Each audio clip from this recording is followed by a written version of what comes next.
Je dirais le Sénégal, la force tranquille. Ouais. Mais Mais j'avoue que l'Égypte m'a impressionné, surtout sur le match face à la Côte d'Ivoire. Je ne ouais, m'attendais pas à ouais. avoir une Égypte aussi entreprenante, Éteindre aussi facilement les Ivoiriens, ouais, quoi. et aller comme ça aussi de l'avant, quoi. Parce qu'on Ouais. sait que quand ils mènent 1-0, c'est compliqué.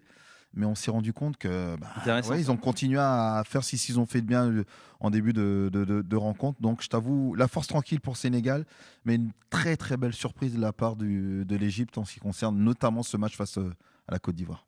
Ouais, on va vite savoir si c'était pas la force trop tranquille ou Exactement. la force pépère face au Mali et les autres matchs, parce que l'Égypte, on parlait de mission pour Osimhen, mais les Si, Égyptiens, ils bien sont en sûr. mission, hein. Les Égyptiens, ils rigolent pas. Mission pour Salah, mission pour. Et ça, est en mission personnelle. On le voit Ouais. affûté comme jamais, avec des courses en profondeur. Sur 50 mètres, il a retrouvé cette vitesse, ce jeu avec son corps. Marmouche, pareil, hein, qui a été pas mal critiqué sur la phase de groupe et qui là monte en puissance. Achour en 10, qui montre beaucoup de caractère, de la qualité technique. Donc, j'espère que le Sénégal va pouvoir monter le curseur. Parce que là, c'est pas le Mali, c'est pas le Soudan. C'est une équipe d'Égypte, 7 fois vainqueur de la CAN, qui a des joueurs de classe mondiale en mission. Donc, ouais, attention. Avec des joueurs qui se connaissent très bien. On avait regardé tout à l'heure avec Julien. 5 des 11 titulaires jouent ensemble à Al-Ahly. Il y en a 2 qui jouent aux Zamalek. Le reste, c'est des joueurs de classe mondiale qui sont exportés en Europe. Julien, est-ce que c'est caricatural encore de dire que l'Égypte, est-ce que c'est encore valable surtout de dire ça, l'Égypte, c'est efficace, c'est costaud, c'est solide, mais c'est moche et ça passe à l'arrivée. Est-ce que c'est encore valable, espèce de poncif de l'Égypte sur le continent africain, quoi. Ouais, c'est un poncif, mais qui était bien alimenté par les 2 dernières CAN quand même, Mmh. et les 2 projets avec notamment Carlos Queiroz. Oui, merci Là, Carlos c'était Queiroz, vraiment hein, pour, horrible, vraiment horrible, ouais. faut le dire. Mais ils aiment ça aussi, hein, les Égyptiens. Ils aiment défendre, et même leurs attaquants aiment défendre. Après, sur cette CAN-là, c'est moins vrai. D'ailleurs, le record de passes sur un match sur cette CAN, c'est 600 passes, et c'est l'Égypte contre le Zimbabwe. Donc, s'ils sont capables de faire 600 passes, ça revient à ce qu'on disait tout à l'heure, c'est qu'ils sont vraiment hyper complets. Et des fois, ils défendent en faisant des phases de possession. Comme disent les Barcelonais, on garde la balle comme ça. C'est une manière de défendre.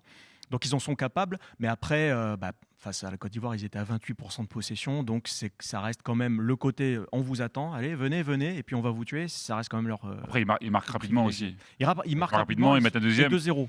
Ouais, Donc, à il y a 2-0, une oui. gestion. c'est pas les aventuriers, les Égyptiens. Ils Voilà. gagnent Ils savent 2-0, qu'ils sont on va assez solides peut-être pour, laisser ça, ils ont passer coffré un ça, petit peu. tranquille. Ouais, bah oui. Voilà, quoi. Bon. Mais ils sont capables de gérer l'ouverture du score, ce qui n'est pas toujours facile, parce que des fois on se dit qu'est-ce que je fais, est-ce que je tiens, est-ce que je vais mettre le deuxième, et ils sont capables de surmonter une ouverture du score. Donc mentalement, avec le Nigeria, c'est pour moi les 2 meilleures équipes, mais dû aussi au passé et à la culture, quoi. Après, tactiquement, sur ce match-là, c'est plus facile à dire que Nigeria et Maroc. Là, on va clairement avoir le Sénégal avec une forte possession, parce que c'est l'équipe qui a eu le plus le ballon sur tout l'ensemble de la CAN. C'est leur identité. Et puis l'Égypte, ils aiment aussi te la laisser, parce qu'ils savent qu'ils ont les armes pour te contrer. Donc là, c'est plus facile à lire tactiquement. Kimo est avec nous, tiens, supporter des Pharaons. Salut Kimo. Bonsoir à tous. Bienvenue dans l'After Can. On est heureux de t'accueillir. Tu es déjà passé, je crois, cette semaine dans l'émission. Bon, tout à l'heure, on blaguait un peu sur est-ce que c'est encore valable de dire que l'Égypte, c'est le méchant du film, comme le répète souvent Elton Mokolo. C'est pas beau, c'est méchant également, mais à la fin, ça gagne. Qu'est-ce que t'en penses, toi? Est-ce que ta sélection évolue réellement là? Sou Osama-san, elle a beaucoup évolué. Ça fait 2 ans et demi qu'il a fait 2 ans qu'il a repris l'équipe. Il a fait beaucoup de tests. C'était pas beau à voir jouer parce que il testait beaucoup. Je pense qu'il a depuis le début il a son schéma de jeu parce qu'il veut reprendre l'école, comme je disais autrefois, Gohari, qui était son grand mentor. Et le système de jeu de Sheata, qui était un deuxième entraîneur qui l'a beaucoup marqué. Sheata qui a gagné les 3 CAN 2006, 2008, 2010. Et du coup, il a fait le dos rond, il a été beaucoup critiqué, mais c'est vrai qu'il y a beaucoup d'anciens comme moi, ce que je vous disais l'autre jour, qui étaient confiants, parce qu'on connaît Osama Hassan avec l'Afrique, son histoire, ses 3 CAN remportés, c'est un joueur qui lâche jamais rien, qui a une grinta et une volonté des fois un peu trop exacerbée aussi, c'est aussi la qualité de son défaut, j'ai envie de dire, et du coup, pour une CAN, moi j'étais persuadé qu'il serait au rendez-vous. Parce que sur une course, je ne sais pas si c'est avec son parce que lui, il est dans l'intensité, on voit bien, d'ailleurs c'est ce qu'on voit Ça se ressent, là, ça s'est ressenti contre la Côte d'Ivoire, c'est de mettre à ses joueurs une grinta pas possible, d'être à 300%. Sur une compétition d'un mois, ce que j'avais dit au début avec Gilbert, ce que j'avais expliqué à Gilbert, ça peut tenir. Après, sur le long terme, peut-être que ça serait plus compliqué. Mais sur une compétition comme ça, arriver en demi-finale, c'est déjà extraordinaire pour l'Égypte, d'où elle revient depuis ces dernières années. C'est vrai que on a fait depuis 4 ans, c'était très compliqué. Donc, une demi-finale, c'est inespéré et je suis très fier qu'on soit dans le dernier carré avec seulement 3 joueurs qui jouent en Europe comparé aux 3 autres demi-finales. Tout à fait. Avec l'ambition d'aller en finale quand même. Hein. Ça reste l'Égypte, hein, bien sûr, Kimo. Ce serait quand même une déception, j'imagine, si tu sors demain en demi.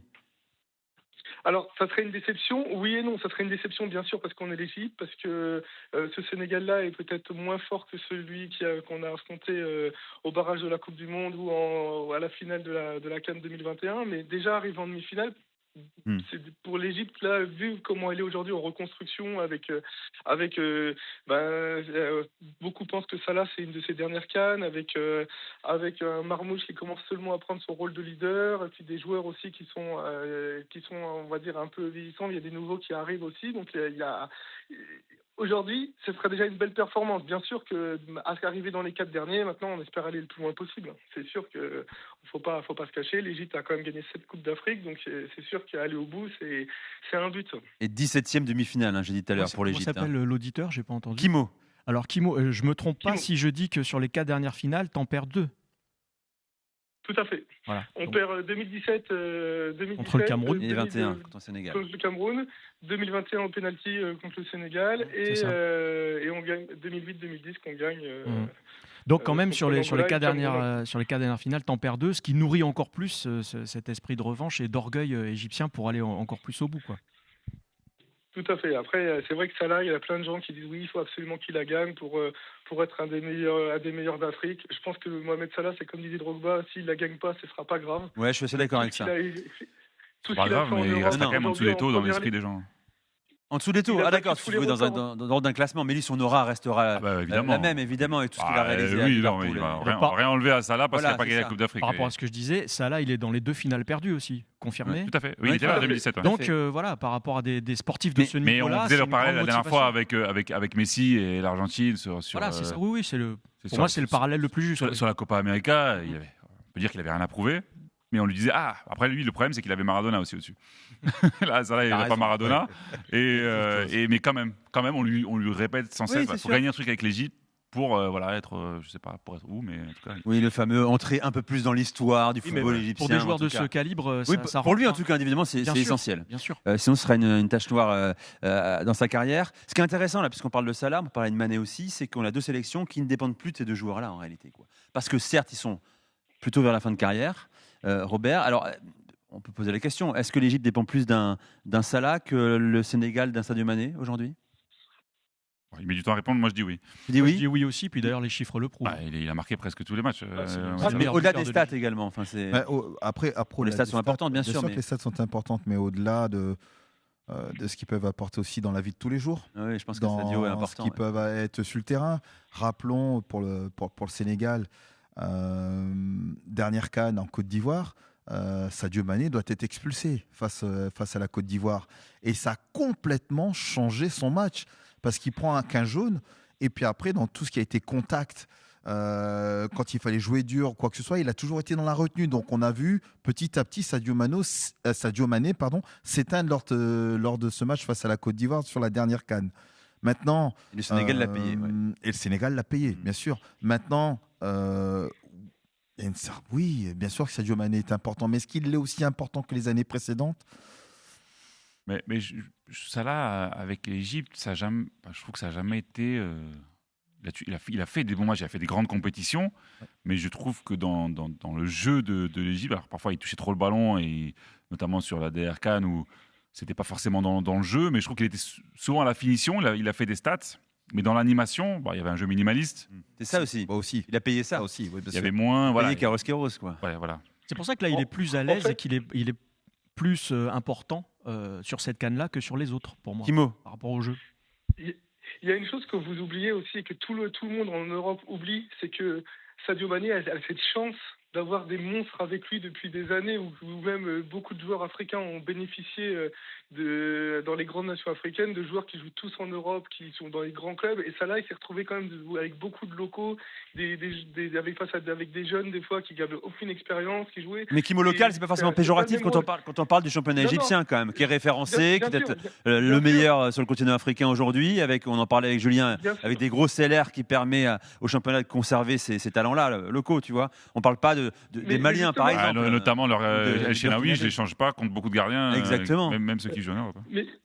Mais cette force justement qu'a eu Salah, c'est d'avoir réussi à amener ces joueurs-là qui manquaient d'expérience ou des choses parce que c'est pas la génération 2010, les générations d'aujourd'hui, la génération d'Aboutreka, ça c'est une génération qui est différente, qui est moins forte.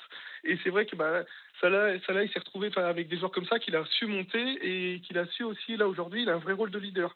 On le voit bien que Osama Hassan compte énormément sur lui pour leur parler, pour leur inculquer aussi la gagne. Et il est vraiment, il joue vraiment. Pour moi, j'ai l'impression qu'il joue enfin vraiment son rôle de capitaine. Il était capitaine dans le temps, mais on le voyait un peu plus en retrait. Là, on voit vraiment investi. Ouais, c'est vrai. Tout à l'heure, il est en mission. Et puis c'est aussi l'histoire d'un gars qui est en bout de course à Liverpool. On ne sait pas encore aujourd'hui s'il va y retourner. A priori, il va retourner. Mo Salah.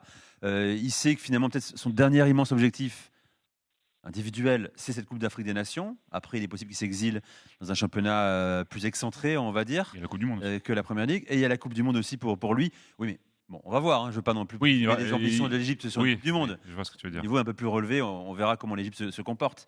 Sur le Sénégal, Roby, tout à l'heure, Cédric disait il faudra peut-être monter un peu le curseur. On va voir si ils sont pas trop, s'ils sont vraiment dans la sérénité, la gestion, la maîtrise, ou dans quelques doutes qui peuvent les assaillir. Qu'est-ce que tu en penses, toi? Comment on peut monter le curseur côté sénégalais là? Tout simplement parce qu'il faut réécrire une certaine histoire, il faut aller chercher une seconde étoile. Il y a des garçons comme Sadio Mané, alors je ne vais pas dire qu'il est en fin de carrière, mais il s'en approche plus de la fin que du début. Et puis tu as des jeunes qui arrivent aussi, tu as des jeunes qui ont faim. Et le dernier milieu de terrain très costaud aussi. Mais le dernier en date, c'est le Parisien, c'est Brahim Mbaye qui choisit très tôt, à son âge, très tôt, d'intégrer cette sélection sénégalaise et qui a d'énormes ambitions. Et tout cela fait que, à un moment donné, cette équipe du Sénégal, si elle veut espérer continuer à exister sur le continent africain, même si elle a beaucoup gagné après sa victoire à la CAN, on sait que celle en Côte d'Ivoire a été gâchée, tout simplement, parce que quand on sort des phases de poule avec le Cameroun et on sort loin devant, il a manqué quelque chose, l'élimination face à la Côte d'Ivoire, mais encore une fois, le Sénégal a pour vocation à être, bien sûr, je rejoins Cédric, à augmenter le curseur, et de toute manière, la vérité, on l'aura demain, tout simplement. Après, c'est une équipe qui a énormément d'expérience, maturité tactique, bien sûr. Une colonne vertébrale, c'est Mendy, Koulibaly, Ghana, Sadio. Ghana, il nous fait une Coupe d'Afrique incroyable. Et ils ont quand même cette propension à se placer juste au-dessus du niveau de l'adversaire. C'est ça. Et j'ai envie de voir, parce que s'ils font ça, demain, le niveau entre un petit peu au-dessus du Mali et un petit peu au-dessus de cette Égypte-là, c'est énorme. En quelques jours. Il y a le gap qui est énorme. Mais ils ont la qualité individuelle. Moi, j'ai envie de croire en eux parce que je les ai vus jouer en RDC il y a quelques mois. Ils ont fait une démonstration, même s'ils étaient menés 2-0. Donc eux aussi, ils arrivent à gérer le fait d'être menés. Dans un match éliminatoire, être mené 2-0, c'est fort aussi. Et en RDC. Ouais, en RDC, alors c'est pas c'est des matchs références. C'était un match de classement pour la Coupe du Monde, mais c'était un match hyper important. Ça leur permettait de passer devant la RDC. Donc, moi, j'ai envie de croire en cette équipe sénégalaise parce que. Il y a la dimension mentale aussi, parce que les Égyptiens sont beaucoup plus expérimentés. La moyenne d'âge, je crois que tu as un seul joueur en dessous de 26 ans côté égyptien. Sénégal est une sélection assez jeune tout de même. Oui. Alors, si on suit Emers Faye, qui était un peu amer après la défaite, il est toujours pareil depuis la nuit des temps. Il reste au sol, il simule, il met des taquets sur tous les duels. Il va falloir répondre aussi à ça, côté sénégalais, quoi. Oui, le problème, c'est que si vous arrivez dans une fin de match où c'est étriqué, si vous êtes supérieur sur le terrain, vous n'avez peut-être pas besoin de subir ça. Donc voilà. Donc, le conseil à leur donner, c'est qu'il faut mieux faire la différence rapidement. Parce que si c'est une fin de match serrée, ça va être compliqué.